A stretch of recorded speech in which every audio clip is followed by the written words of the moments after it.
याद करो पिछले क्लास में हम लोग पढ़ रहे थे, इस कोहलरॉस क्लास से मिलता जुलता टॉपिक जो ठीक पहले था उसमें डिस्कस किए थे हम लोग अ स्ट्रॉन्ग इलेक्ट्रोलाइट और weak electrolyte. A strong electrolyte कहा जाता है जो कंप्लीटली आयोनाइज करता है और वीक इलेक्ट्रोलाइट जो पार्शियली आयोनाइज करता है।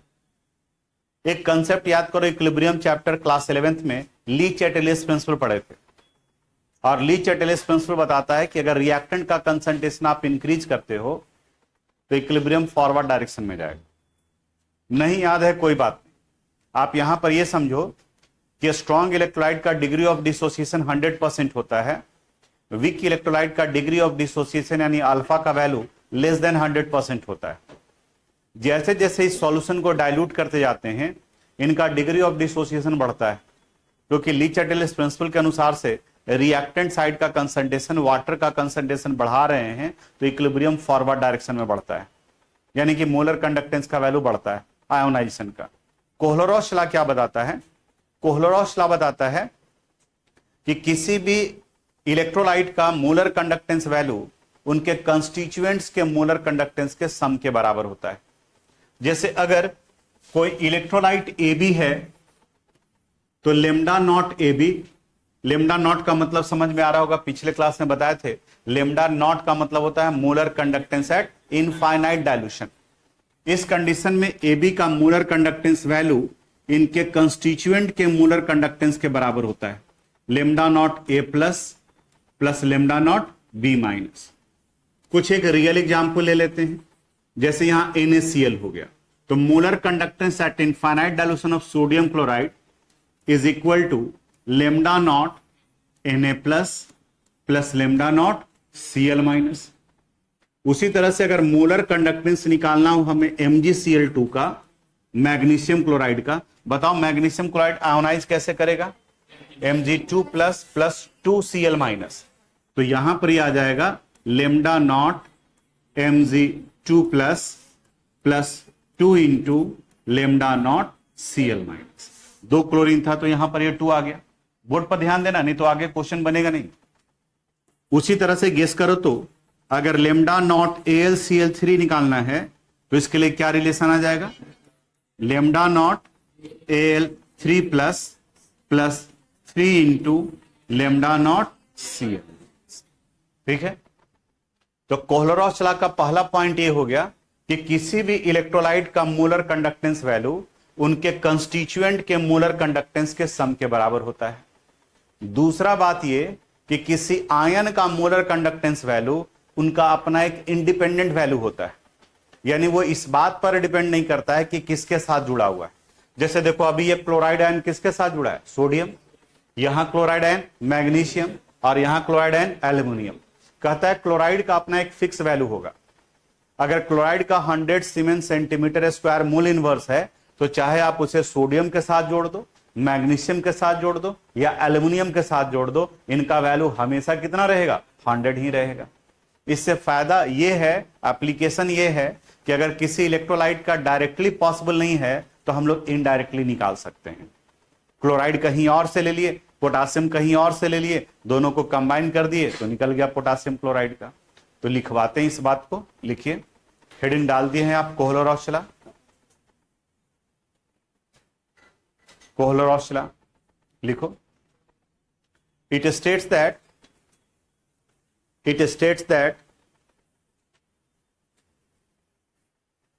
the molar conductance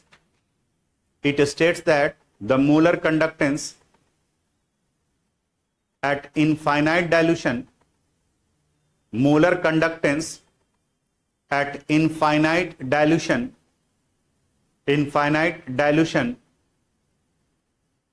of an electrolyte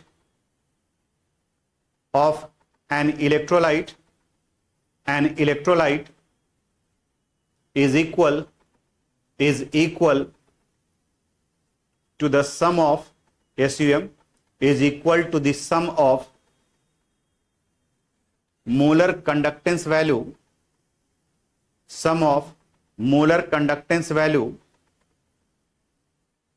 of their constituent ions.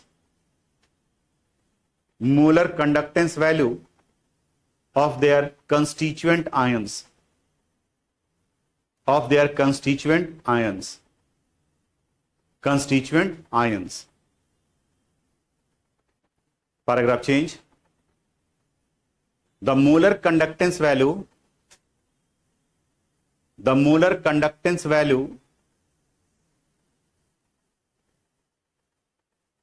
of constituent ion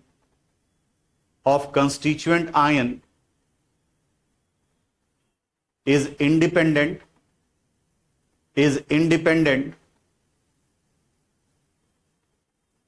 and it not depends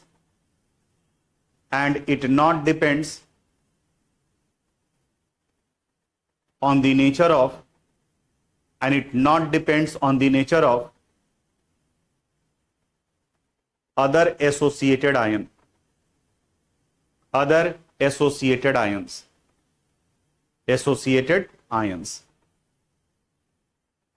अब आप इस पार्ट को नोट कर लो यहां से यहां।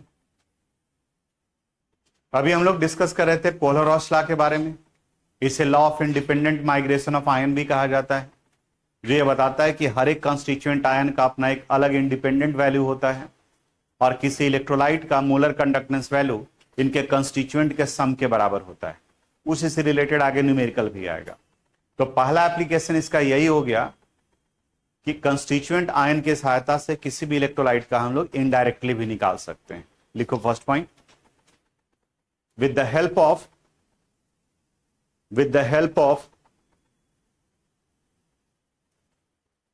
Kohlrausch law,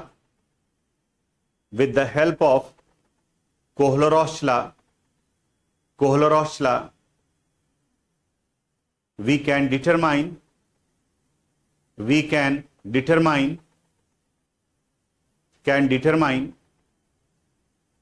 the molar conductance value. We can determine the molar conductance value of an electrolyte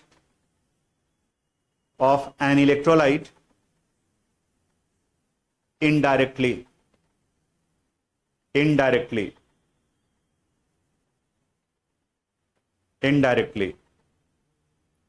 Second point, with the help of Kohlrausch law,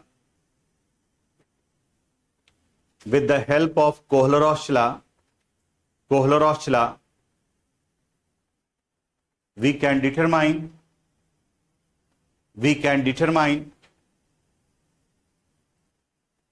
the value of degree of dissociation,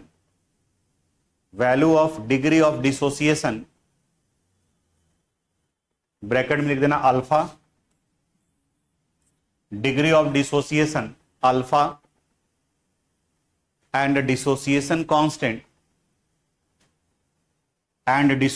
constant bracket में के and dissociation constant के by using the following relation.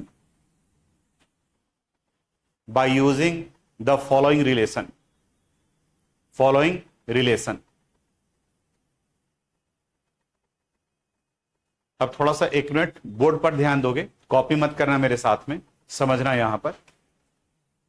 Alpha degree of dissociation को कहा जाता है, यानी ये बताता है कि उस इलेक्ट्रोलाइट का कितना परसेंट आयोनाइज किया। स्ट्रॉन्ग इलेक्ट्रोलाइट के केस में यह वैल्यू 100% होगा। 100% को अगर फ्रैक्शन में निकालोगे तो 100/100 कितने के बराबर हो गया? 1 के बराबर। लेकिन वीक इलेक्ट्रोलाइट के केस में इसका वैल्यू हमेशा लेस देन 100% होगा, यानी कि 1 से छोटा होगा। इन्हें निकालने का रिलेशन है λm/λm0।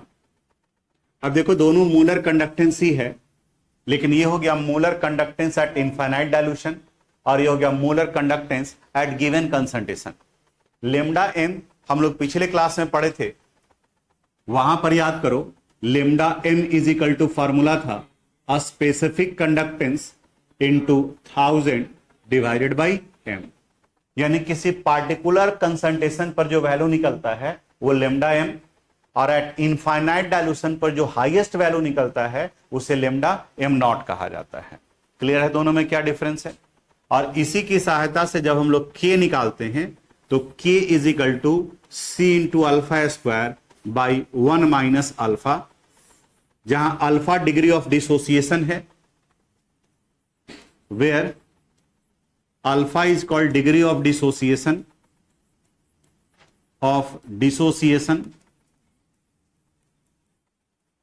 डिसोसिएशन के कहा जाता है डिसोसिएशन कांस्टेंट को,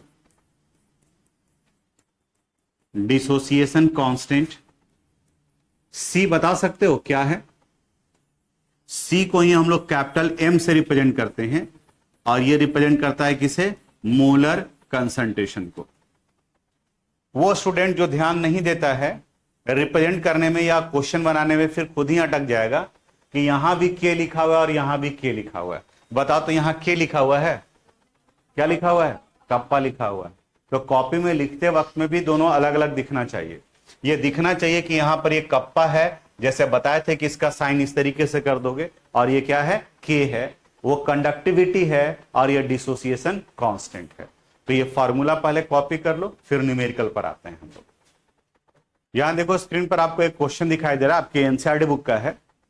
इस क्वेश्चन में दो क्वेश्चन छुपा हुआ है, एक हम बना देते हैं, दूसरा आपको बनाना।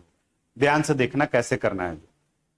क्वेश्चन करा है calculate lambda M naught for CaCl2 and MgSO4। Calcium chloride और मैग्नीशियम सल्फेट का मोलर कंडक्टेंस वैल्यू निकालना है और उसके कंस्टिट्यूएंट आयन का दिया हुआ है। कैल्शियम आयन का है, क्लोराइड आयन का है, मैग्नीशियम का है और सल्फेट का है। देखो फर्स्ट हम सोल्व कर रहे हैं, हमें निकालना है molar conductance at infinite dilution of CaCl2। बताओ तो ये कितने के बराबर होगा? लेमडा नॉट, बोलो, Ca2 plus 2 into lambda naught Cl minus. अब यहां जो डाटा दिया हो उसमें बताओ तो कैल्शियम आयन का कितना है? 119.0 प्लस 2 इंटू क्लोराइड आयन का कितना है? 76.3। अब सिंपल दोनों को ऐड कर देना है, कैलकुलेशन भी आसान सा है। 2 इंटू 76.3 152.6, 119.0 प्लस 152.6, इसमें 119 ऐड कर देते हैं, कितना वैल्यू आ गया? 271। It is 271.6 siemens centimetre square mole inverse. बोलो कोई दिक्कत इसमें?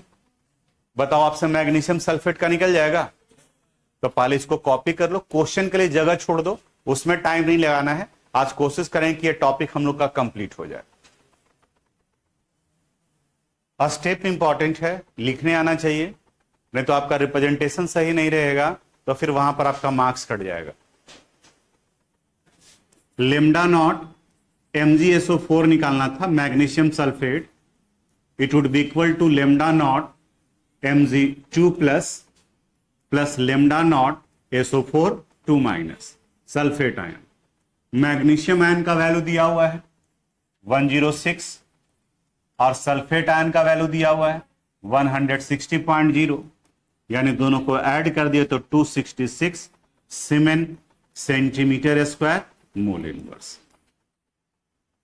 तो पहला एप्लीकेशन यहां यूज हो गया। इलेक्ट्रोलाइट का निकालना था तो हम लोग with the help of constituent ion निकाल लिए, और सिर्फ यहां डाटा यूज करके ना सिर्फ कैल्शियम क्लोराइड का निकाल सकते हो, बाकी आप क्रॉस मल्टीप्लिकेशन करके किसी का भी निकाल सकते हैं। बता तो कैल्शियम सल्फेट का निकल जाएगा, मैग्नीशियम क्लोराइड का भी निकल जाएगा।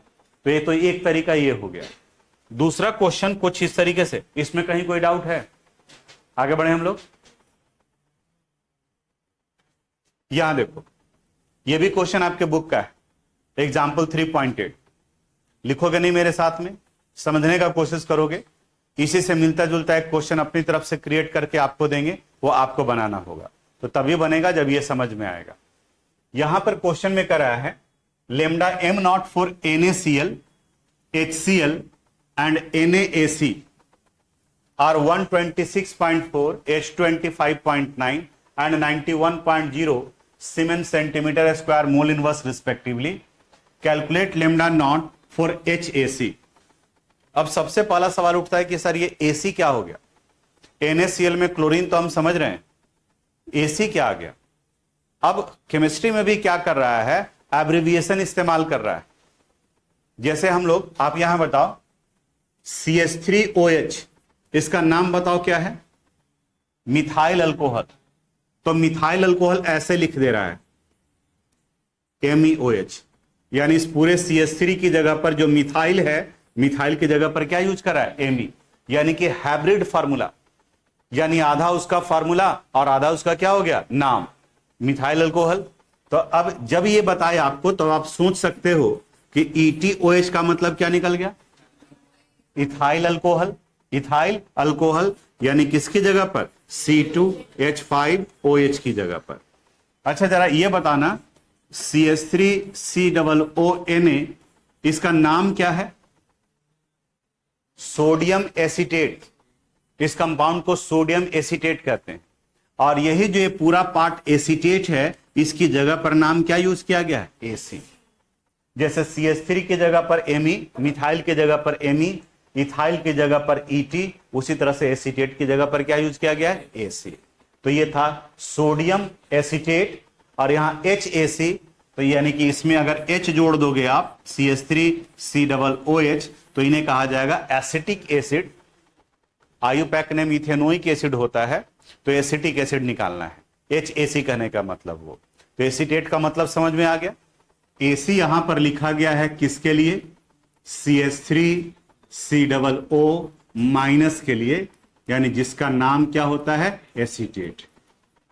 एसीटेट के लिए इस्तेमाल किया गया है AC। अब करेंगे कैसे?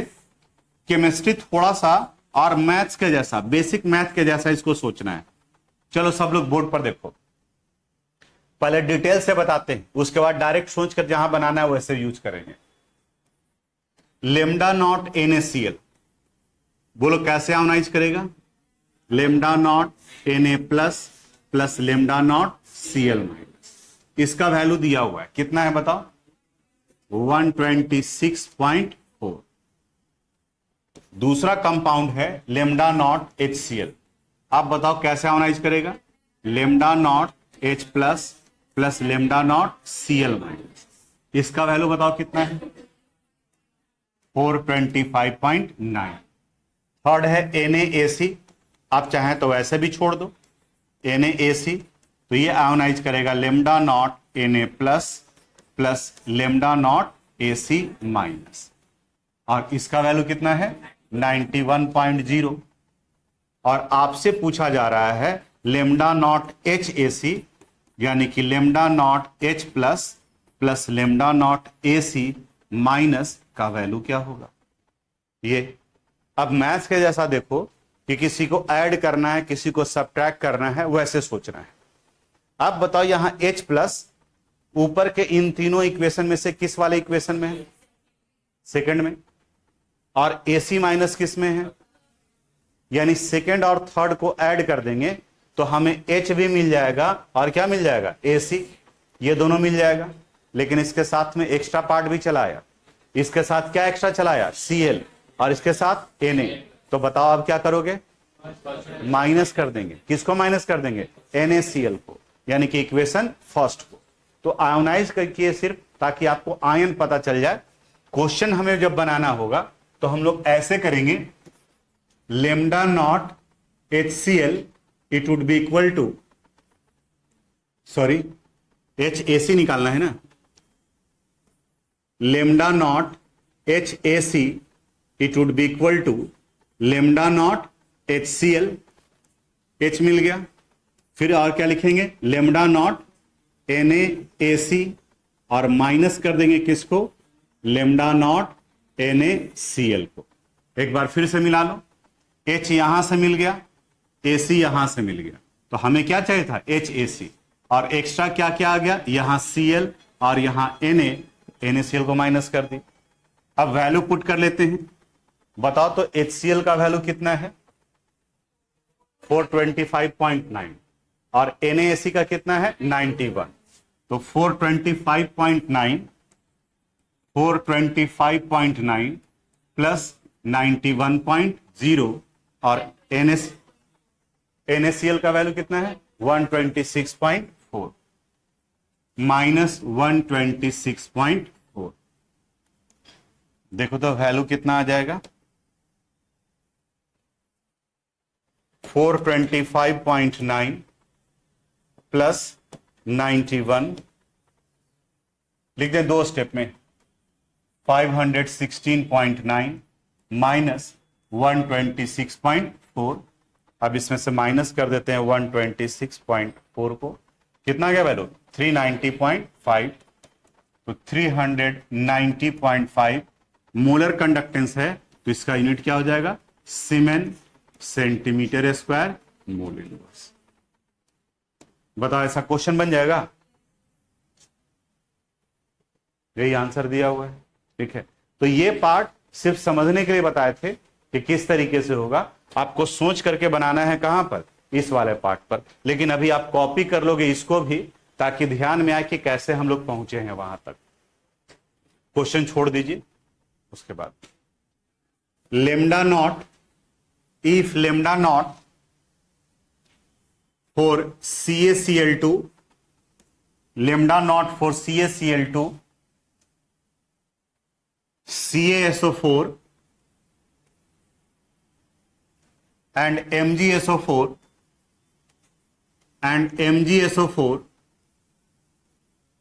are 271.6, 279.0 and 266.0 siemens centimetre square mole inverse, siemens centimetre square mole inverse respectively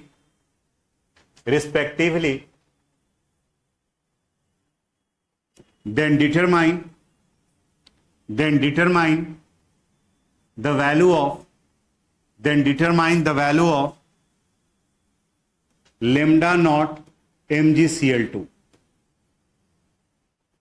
lambda naught MgCl2 magnesium chloride. बना, एकदम आसान सा क्वेश्चन है, सब लोगों से बनेगा।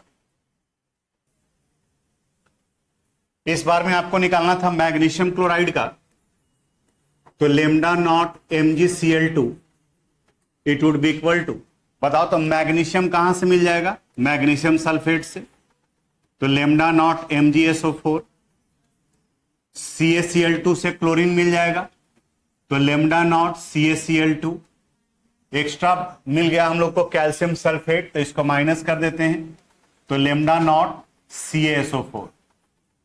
वैल्यू बताओ मैग्नीशियम सल्फेट का कितना वैल्यू है 266.0, कैल्शियम क्लोराइड का कितना है 271.6 और कैल्शियम सल्फेट का 0.0, फाइनल किए तो वैल्यू कितना आ गया 0.6 सीमेन सेंटीमीटर स्क्वायर मोल इनवर्स। बोलो बना था, यहां तक में कोई दिक्कत? अब अभी जो हम लोग एप्लीकेशन के समय में अल्फा का वैल्यू लिखे, के का वैल्यू लिखे, अब उससे रिलेटेड जो क्वेश्चन है उसकी तरफ में आते हैं। 3 क्वेश्चन इस पार्ट में दिया हुआ है, तीनों बना लेंगे तो ये टॉपिक हम लोग का आज कंप्लीट हो जाएगा, और फिर अगले क्लास में इलेक्ट्रोलिसिस स्टार्ट करेंगे।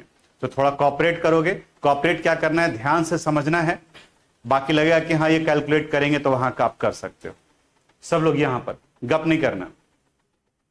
ये क्वेश्चन दिया हुआ है, क्वेश्चन को पहले ध्यान से पढ़ते हैं क्या है। कह रहा है the conductivity of 0.001028 mole litre inverse acetic acid is 4.95 into 10 to the power minus 5 siemens centimetre inverse. Correct, calculate its dissociation constant, और लेमडा एम नॉट का वैल्यू दिया हुआ है एसिटिक एसिड का is 390.5 siemens centimetre square mole inverse. आप बताओ, थोड़ा दिमाग पे जोर डालना, डिसोसिएशन कांस्टेंट यानी क्या निकालना है? ठीक है, के का फार्मूला बताओ, C into alpha square by 1 minus alpha, C concentration यानी मोलरिटी दिया हुआ है, लेकिन अल्फा नहीं दिया हुआ है। अब बताओ अल्फा के लिए क्या फॉर्मूला है, lambda M by lambda M naught. इस क्वेश्चन में लेमडा एम नॉट दिया हुआ है, लेकिन लेमडा एम नहीं है। लेमडा एम के लिए फॉर्मूला बताओ, कप्पा इंटू 1000 बाई एम। अब देखो कप्पा भी दिया हुआ है और मोलरिटी भी दिया हुआ है, तो इस तरीके से हम लोग को 3 स्टेप में जाकर के बनाना है। कैसे करते हैं, जो पहले डाटा सेपरेट कर लेते हैं अकॉर्डिंग टू क्वेश्चन। कंसंट्रेशन जिसे सी या कैपिटल एम से लिख सकते हैं, it is equal to 0.001028 mole litre inverse. Data से ही पता चल रहा है कि कैलकुलेशन करना पड़ेगा, क्योंकि मोलरिटी 0.02 मोलर देता तो ज्यादा आसान था, लेकिन ये 1028 दे रहा है, यानी गुना भाग करना पड़ेगा। दूसरा स्पेसिफिक कंडक्टेंस यानी कप्पा का वैल्यू दिया हुआ है, बोलो कितना दिया हुआ है, 4.95 into 10⁻⁻5 siemens centimetre inverse. Lambda M naught का वैल्यू भी दिया हुआ है, क्या दिया हुआ है, 390.5 siemens centimetre square mole inverse. देखो हम लोग निकालेंगे क्या, सबसे पहले निकाल लेंगे लेमडा एम का वैल्यू। जब लेमडा एम निकल जाएगा तो फिर निकाल लेंगे अल्फा का वैल्यू, और जब अल्फा निकल जाएगा तो के निकालेंगे। फॉर्मूला बाद में लिखते हैं, फिर किसका वैल्यू निकाल लेंगे, के डिसोसिएशन कांस्टेंट के का वैल्यू निकालेंगे। अब एक एक करके बताओ, लेमडा एम का फॉर्मूला क्या हो जाएगा, conductivity into 1000 divided by M.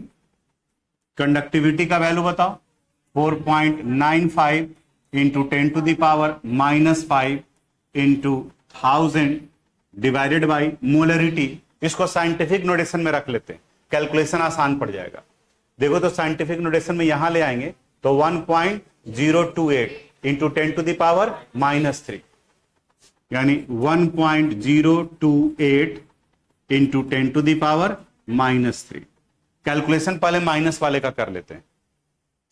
देखो ये 10⁻3 है ना ये, और ये -3 को ऊपर में जाएंगे तो कितना हो जाएगा 3, तो 10⁻6, और ये 10⁻⁻5 कितना बचा 10⁻1, 10⁻1 यानी 10। इसको 10 से मल्टीप्लाई कर देंगे तो वैल्यू आ गया 49.5 डिवाइडेड बाई 1.028। देखे एक स्टेप कर लिए, ज्यादा गुना भाग भी नहीं करना पड़ा, लेकिन कैलकुलेशन लगा कि हमने किया है। तो ऐसे करके पहले 10 के पावर वाला का काम कर लो। अब इसको डिवाइड करना है, इन्हें डिवाइड कर देते हैं। 49.5 डिवाइडेड बाई 1.028 कितना वैल्यू आ गया 48.1517। तो 15 तक लेके चलते हैं, थोड़ा बहुत डिफर करेगा, तो 48.15 यूनिट बताओ, siemens centimetre square mole inverse. Lambda M निकल गया। अब निकालो अल्फा। बताओगे आप, मेरे साथ कनेक्ट करो, आपका दोस्त कहीं नहीं जा रहा है। बोलो alpha is equal to lambda M by lambda M not.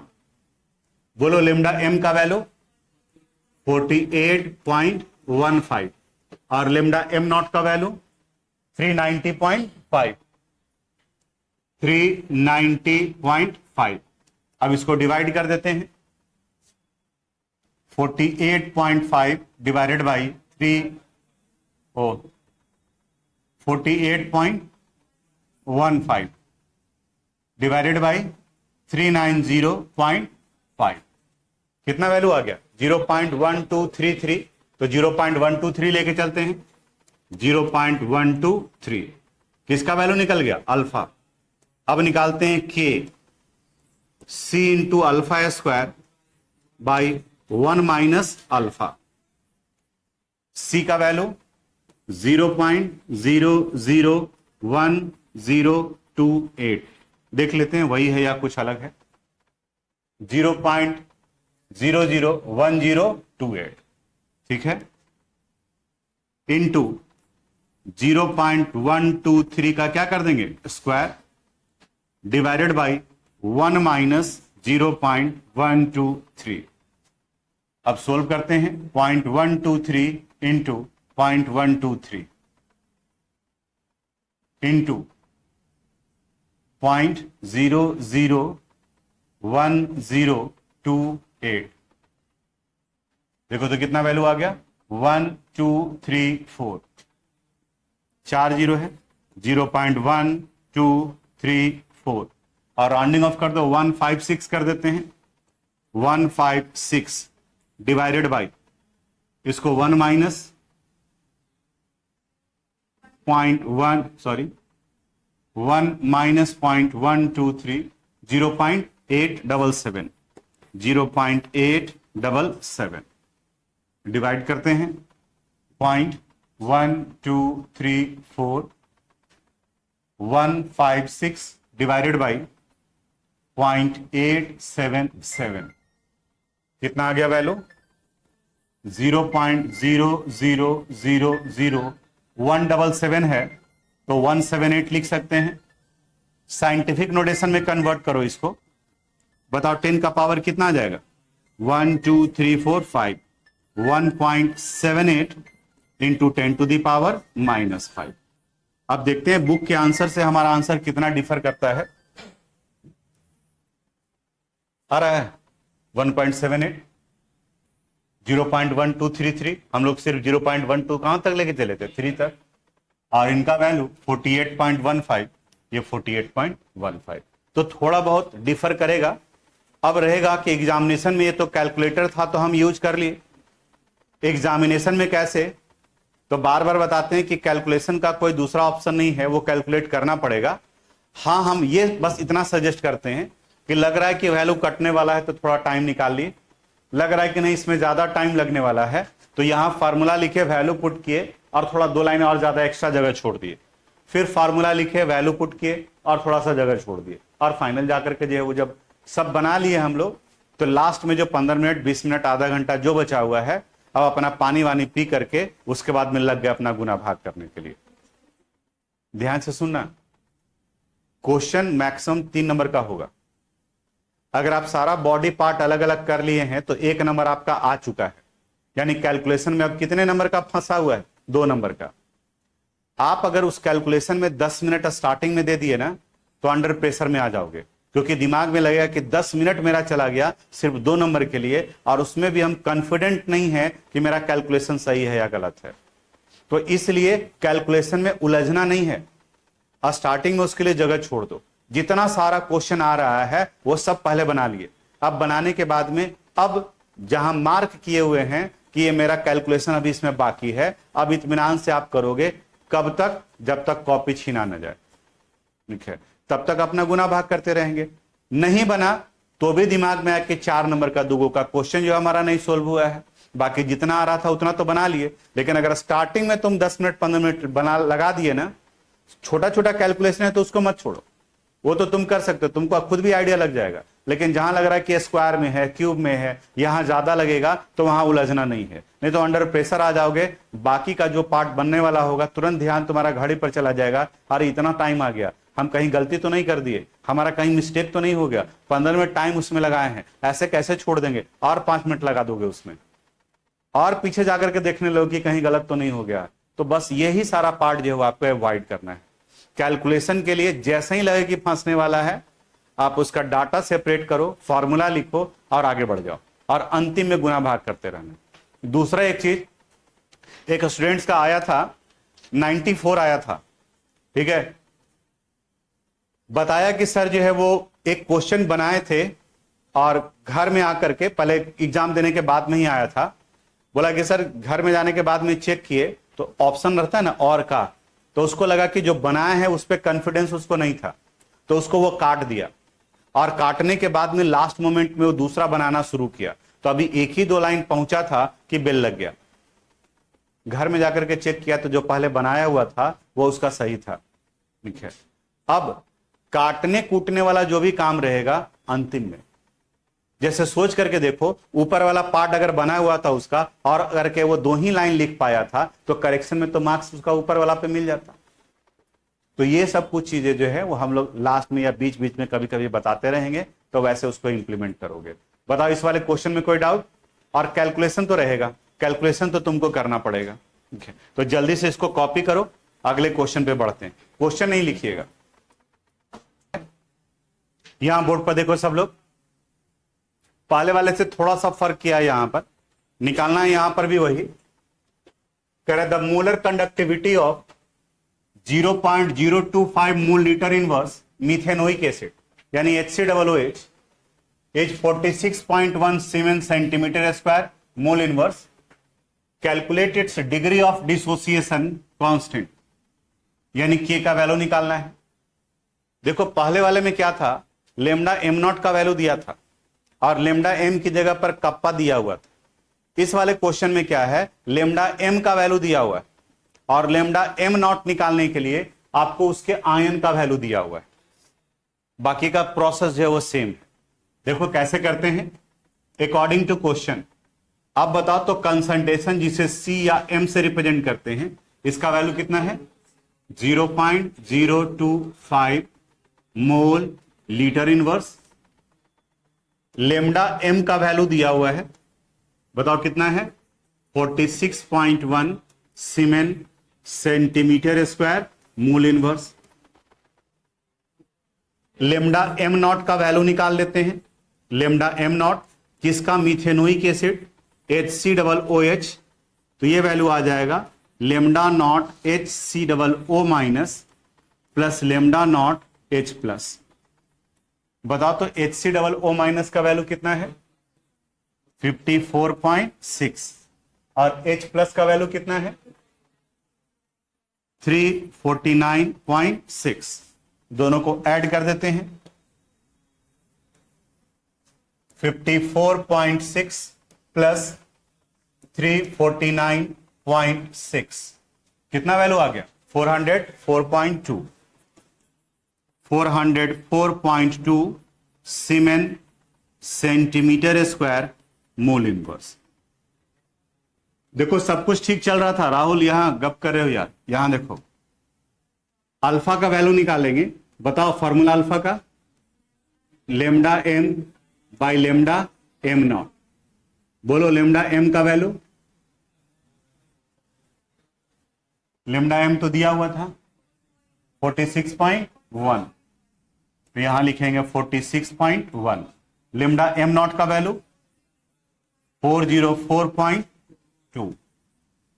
अब डिवाइड कर देते हैं, 46.1 डिवाइडेड बाई 404.2 कितना लिखेंगे 0.114 आ रहा है वैल्यू 0.114। ये किसका वैल्यू आ गया, अल्फा का। अब के बताओ, के के लिए फार्मूला बोलो, C into alpha square by 1 minus alpha. Concentration याद है कितना था 0.025 0.025 0.025 इंटू अल्फा का स्क्वायर तो 0.114 का स्क्वायर माइनस 1 माइनस 0.114। अब सोल्व करते हैं इसको, 0.114 इंटू 0.114 इंटू 0.025 0.025 000 3249, इसको 325 कर देते हैं, 325 divided by 1 minus 0.114 0.886 0.886। Rounding off करने की वजह से थोड़ा बहुत वैल्यू डिफर करेगा, 0.123325 डिवाइडेड बाई 0.886 0000367।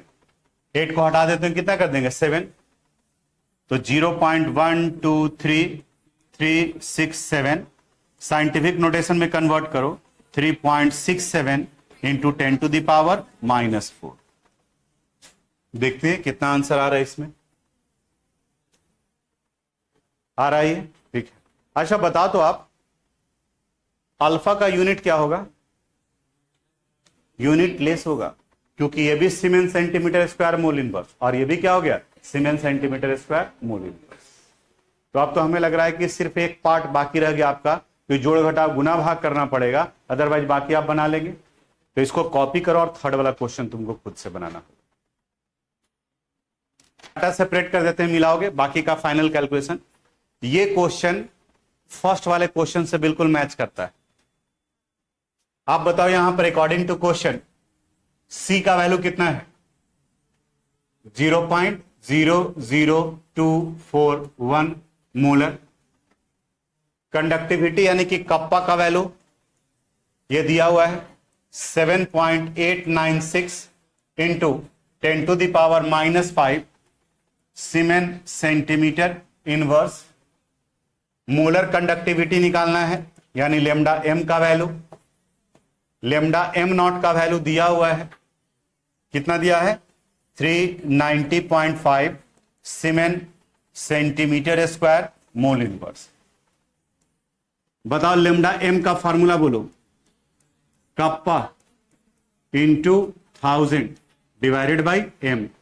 कप्पा का value 7.896 into 10⁻⁻5 into 1000 divided by molarity का वैल्यू 0.00241। बोलो लेमडा एम निकल जाएगा, और जब लेमडा एम निकल जाएगा तो फिर किसका वैल्यू, अल्फा।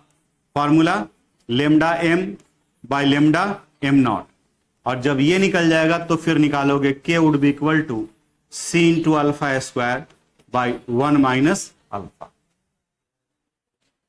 बना लोगे ना आप लोग।